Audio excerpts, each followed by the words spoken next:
গাড়ির চাকায় পিষ্ট হয়ে মৃত্যু নাইট গার্ডের ঘটনা রানীরবাজার পেট্রোল পাম্পে শুক্রবার গভীর রাতে।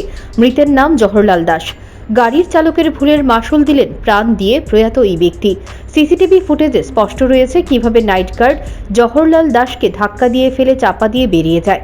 মর্মান্তিক এই মৃত্যু তার মৃত্যুতে শোকস্তব্ধ হয়ে ছেলের বয়ান কি তা শুনুন আপনারা। আমারে বাড়ি থেকে ডাক দিছে, ম্যানেজার ডাক দিছে, কয়া তো তো বাবা মাথা ঘুরে গেছে গা। তারপরে আমি তো ডিউসির মতো গিয়ে দেখি বাবা তো জায়গাতে ডেট। আপনার বাবা বিউসিতে কি করতো? নাইট গার্ডের কাজ করে। কত বছর যাব? নাইট গার্ডের কাজ করে প্রায় বছর 2 বছর। গতকালকে কি হয়েছে ঘটনা? গতকালকে ঘটনা হয়েছে, আমার তো বাড়িতে ডাক দিছে, বাবা মাথা ঘুরে আছে, গিয়ে দেখি বাবা জায়গা ডেট।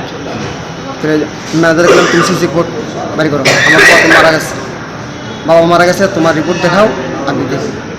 তারপরে রিপোর্টের কথা কইছি করে ড্রাইভারটা বেঁকে আছে, তা আমার ছেলেবেলে গিয়ে সেটা ড্রাইভারে দূরে আনছে খয়েরপুর থেকে।